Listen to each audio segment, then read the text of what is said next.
स्वागत है आप सभी को मेरे इस न्यू वीडियो में। इस वीडियो में हम विज्ञान भाग 3 क्लास 8 अध्याय 1 का दहन और ज्वाला चीज़ों का जलना का क्वेश्चन आंसर देखने वाले हैं। तो चलिए वीडियो को करते हैं स्टार्ट। सबसे पहला क्वेश्चन है, आग लगने पर उसे कई बार पानी डालकर बुझाते हैं।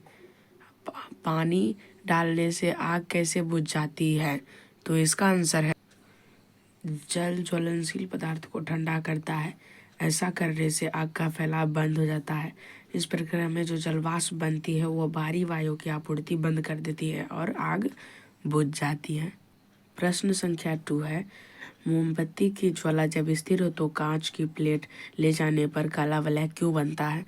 तो इसका आंसर है मोमबत्ती जो कि हाइड्रोजन और कार्बन से मिलकर बनी होती है। चूँकि इसके लौ पर कार्बन मौजूद होता है इसलिए कांच की प्लेट ले जाने पर काला वलय बनता है। अब प्रश्न संख्या 3 देखते हैं। अगर किसी दुर्घटना में कोई व्यक्ति आग की चपेट में आ जाए तो उसे बचाने के लिए कंबल लपेट दिया जाता है, ऐसा क्यों? तो इसका आंसर है क्योंकि आग में लगे हुए व्यक्ति पर कंबल लपेट देने से उसके अंदर वायु का प्रवेश रुक जाता है, जिससे आग बुझ जाती है और व्यक्ति अधिक जलने से बच जाता है। अब इसके अंदर है कि कभी कभी जंगलों में अपने आप आग लग जाती है, ऐसा क्यों होता है? तो इसका आंसर है, हम जानते हैं कि घर्षण से उष्मा और उष्मा से आग निकलती है। गर्मियों के मौसम में पेड़ या पौधे आपस में घर्षण के कारण आग पैदा कर लेते हैं, जिससे पूरा जंगल ही आग के चपेट में आ जा सकता है, जिसे दावानल कहते हैं। अब क्वेश्चन 5 देखते हैं। गोलू ने आधा पेट्रोल और आधा पानी लेकर एक मिश्रण बनाया। उसने एक कपड़े को इस मिश्रण में भिगो दिया। इसके बाद एक माचिस की तीली से इसे जलाया। आग लगी पर कपड़ा नहीं जला, ऐसा क्यों हुआ? तो इसका आंसर है पेट्रोल ज्वलनशील है, अतः उसने आग पकड़ ली। कपड़ा में चूंकि पानी भी था, अतः पानी ने कपड़े को ज्वलनताप तक पहुंचने ही नहीं दिया और जिससे आग नहीं बुझी।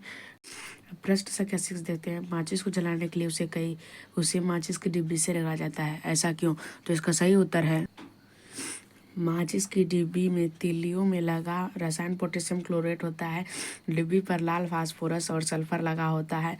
माचिस की तीली डिब्बी से पर रगड़ने पर आसानी से जल उठती है।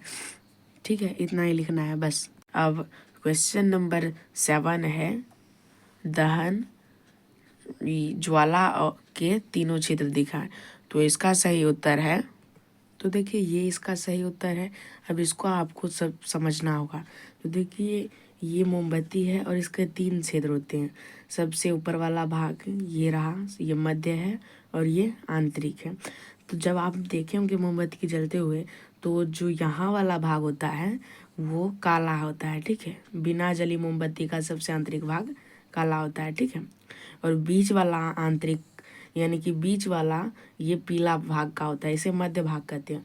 और जो सबसे ऊपर होती है वह नीला होता है, यहाँ पर इसका पूर्ण दहन होता है, ठीक है। और सबसे गर्म भाग होता है ये, ठीक है। और ये कम गर्म और यहाँ पर सबसे गर्म होता है, ठीक है।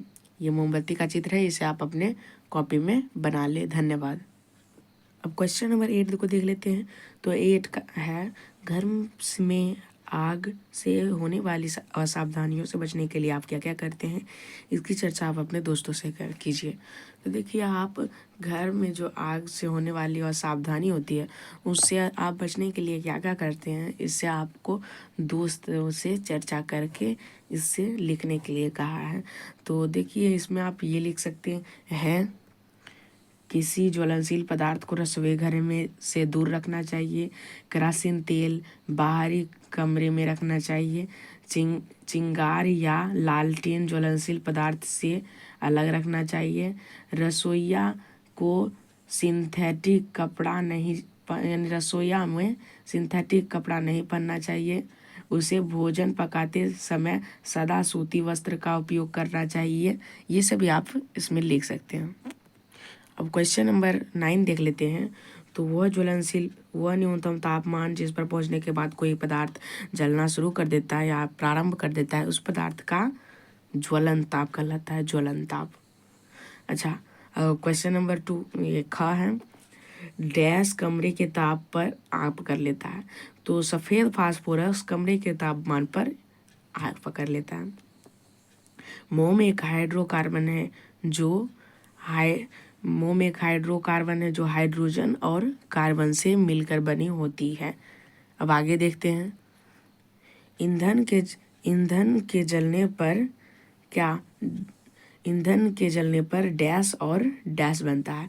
तो देखिए इसका उत्तर होगा ईंधन के जलने पर जलवाष्प और कार्बन बनता है ना।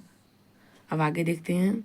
पेट्रोल का ज्वलन ताप केरोसिन के ज्वलन ताप से कम होता है। अब इसके अंदर देखते हैं नीचे, यहाँ पे सही और गलत लिखना है, ठीक है, चिन्ह लगाना है। देखिए, कागज़ की कटोरी में पानी डालकर गर्म करने पर कागज़ जल जाता है। नहीं जलता है कागज़ की कटोरी पर, इसलिए ये गलत होगा, ठीक है। अब दहन के लिए वायु का होना आवश्यक है, ये सही है, ठीक है। लाल फास्फोरस कमरे के तापमान पर ही आग पकड़ लेता है, ये भी सही है। चूने के पानी में कार्बन डाइऑक्साइड गैस प्रवाहित करने पर चूना का पानी दूधिया हो जाता है, ये भी सही है। अम्ल और सोडियम बाइकार्बोनेट की प्रतिक्रिया कर कार्बन डाइऑक्साइड गैस बनाता है, ये भी सही है। अब यहाँ तेल द्वारा उत्पन्न आग को जल द्वारा नियंत्रित किया जा सकता है, नहीं ये गलत है।